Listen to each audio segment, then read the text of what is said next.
Apria Leli Nirmala terdakwa dalam perkara korupsi proyek pembangunan shelter tsunami di Kabupaten Lombok Utara, mengajukan eksepsi terhadap dakwaan yang diajukan oleh Jaksa Penuntut Umum, Komisi Pemberantasan Korupsi. Eksepsi tersebut berkaitan dengan alih penanganan kasus dari Polda NTB ke KPK. Sementara itu terdakwa Agus Herjanto belum menyatakan hal serupa, tetapi meminta waktu kepada majelis hakim untuk mempelajari terlebih dahulu dakwaan Jaksa Penuntut Umum. Eksepsi itu kan terkait mengenai angka ya. Angka itu kan belum ada kejelasan pasti di dalam dakwaan.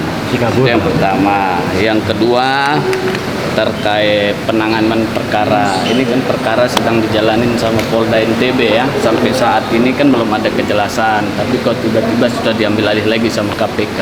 Mungkin hanya sebatas itu aja tempat kami eksepsi. Yang jadi pertimbangan? Iya, ada dua. Berarti yang di Polda dulu itu belum di SP3? Belum di SP3, baru SP2HP aja yang baru keluar.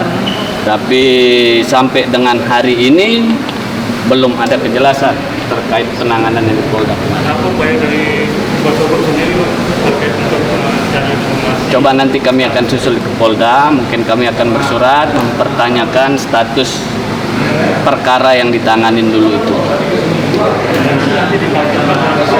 Rencana kami akan tampilkan. Tapi sampai hari ini kami sudah dapat surat SP2HP yang dari Polda sudah ada. Informasi situasinya tidak bisa naik ke tingkat penyidikan. Itu tidak ada kerugian negara. Jadi tidak bisa naik. Tidak bisa naik ke tingkat penyidikan. Itu sudah ada. tahun berapa itu? SP2 Coba terakhir yang itu berapa? itu SP2HP terakhir. Bentar ya.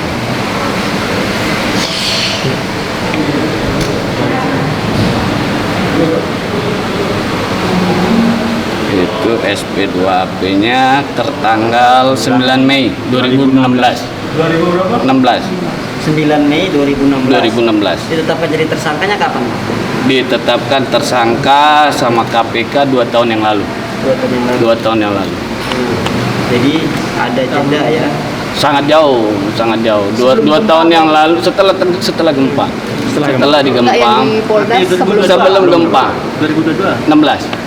Kalau di Polda 2016, kalau di KPK 2 tahun lalu ditetapkan jadi Setelah tersangka. gempa loh. Setelah gempa. Bukan saat penetapan tersangka di Kenapa? apa namanya disodorkan SP2HP dari KPK.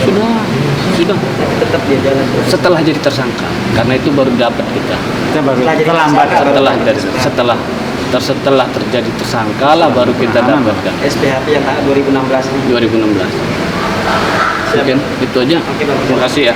Sorry, tadi disebutkan sama pihaknya kalau ini sudah sempat diselidiki atau masuk penyidikan tidak sampai di penyidikan Polda NTB karena tidak ada kerugian negara. Tanggapan dari abang seperti apa? Pokoknya kita kan berdasarkan alat bukti ya. Kita ada alat bukti, kita udah melaksanakan berdasarkan berkas perkara dan di situ ada ditemukan alat bukti bahwa di situ ada kerugian negara gitu.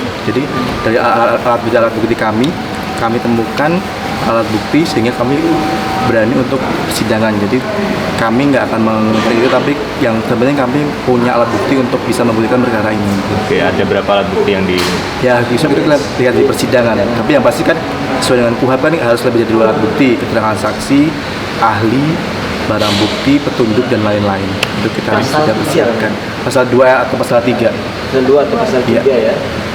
Kalau tadi disebutkan ada sekitar 30 saksi. Kira-kira dari mana aja? Ada dari pihak kementerian? Itu atau dari pihak PBLNTB ya, Satker PBLNTB, kemudian dari Dirjen Cipta Karya, pihak BNPB, konsultan perencana, kemudian kita juga memanggil dari pihak swasta PT Waskita Karya, dan kita juga beberapa memanggil pihak dari Kementerian PUPR-nya.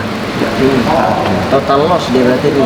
Ya, total loss karena gini, karena bangunan itu sama sekali tidak bisa digunakan sesuai fungsinya, sesuai dengan ahli ya, ahli ITB tadi yang seperti dakwaan kita bacakan itu memang seperti itu. Jadi benar-benar sudah tidak bisa atau kegagalan bangunan tadi istilahnya. Kegagalan Iya. bangunan itu ya. Bisa dikatakan ada ada pemufakatan jahat nggak? Saya nggak bisa komen, ini pembuktian lagi, kita nggak bisa komen sekarang ya. Yang dakwaannya maksud saya, dakwaannya ada pemufakatan jahat antara Ya, itu terdakwa 1 dan terdakwa 2.